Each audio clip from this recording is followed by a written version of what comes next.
Alam kong di mo pa ito nagagawa sa itlog at meatloaf. Today ay gagawa naman tayo ng isang masarap na ulam na gawa sa paborito mong meatloaf at itlog. Sure akong di mo mahuhulaan itong lulutuin natin unless mapanood mo ito ng buo. Diyan nga po ay dinudurog na natin yung isang lata ng meatloaf na nabili natin. Then saka natin yan lalagyan ng isang itlog. I-mash lang natin ng maigi itong meatloaf hanggang sa wala ng malalaking chunks ng meatloaf ang makita dito. By the way guys, any brand naman po ng meatloaf ang gamitin ninyo is okay na okay lang naman po. Magdadagdag pa po pala tayo dyan ng isa pang itlog. Para po kasing masyadong dry itong mixture kapag isang itlog lang ang inilagay natin. Mix-mix lang natin yan hanggang sa magsama na ang dalawang sangkap. Matapos mahalo ay iset aside muna natin ito at maghihiwa lang tayo dyan saglit ng iba pang mga sangkap. Magpipino lang tayo dyan ng 3 cloves ng bawang. Then isunod na din natin sa paghihiwa ang sibuyas. Pinuhin lang din natin ang paghiwa diyan. And last ay itong mga malunggay. Hinugasan na po natin yan bago natin hiwain ang pino. At para makatipid kayo guys, hingi-hingi na lang muna kayo sa mababait ninyong kapitbahay ng malunggay. At kung wala talaga kayong mahagilap na malunggay, pwede naman po yung dahon ng kangkong na lang ang ipalit ninyo. O di kaya ay kinchay or celery. Kapag na-prepare na natin lahat ng sangkap, ay pwede na natin yung pagsamasamahin sa isang bowl. Dito na natin ilalagay lahat sa pinagdurugan ng meatloaf.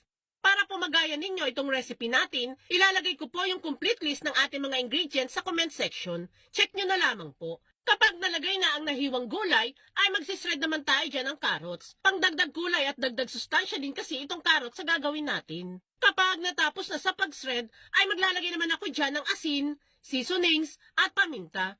Adjust nyo na lamang po ang pampalasa na ilalagay ninyo, depende sa taste na gusto ninyo. At kung hanggang ngayon ay nanonood ka pa, ibig sabihin niya na interesado ka sa ginagawa natin. At kung sakali pong magugustuhan mo itong meatloaf recipe natin, pwede po bang pusuan mo naman ang video natin? At mag-iwan ka na din po ng comment na, "So delicious meatloaf recipe." Maraming salamat po lagi!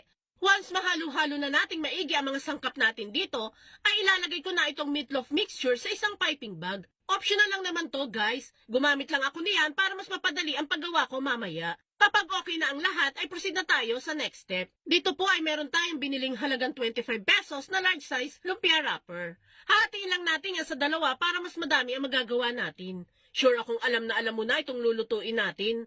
Maglalagay lang tayo ng meatloaf mixture dito sa hinati-hati nating lumpia wrapper. Then, saka i-wrap and roll tulad ng nasa video. Alam kong alam na alam nyo na din naman ang procedure na to guys. Then, saka natin isil dyan gamit ang tubig. Matapos nating mabalot lahat ng lumpia, ay pwede na agad tayong magluto. Dito sa ating pan ay nagpapainit na tayo ng mantika sa kawali. Ilalagay na natin dyan lahat ng nagawa nating lumpia. Bali 18 pieces po pala lahat ng nagawa nating lumpia dito guys. Marami-rami na rin po yan. Hayaan lang natin mag-brown lahat ng sides nito bago natin ito hanguin isa-isa. And kapag naluto na natin lahat yan, ay ready to serve na itong mas pina-special at mas pina-healthy na meatloaf recipe natin. Wala pa pong 100 pesos ang nagastos ko dyan guys ha, pero marami-rami na tayong mapapakain yan. Kaya itag mo na din ang buong pamilya at barkada at subukan nyo na din magluto nito.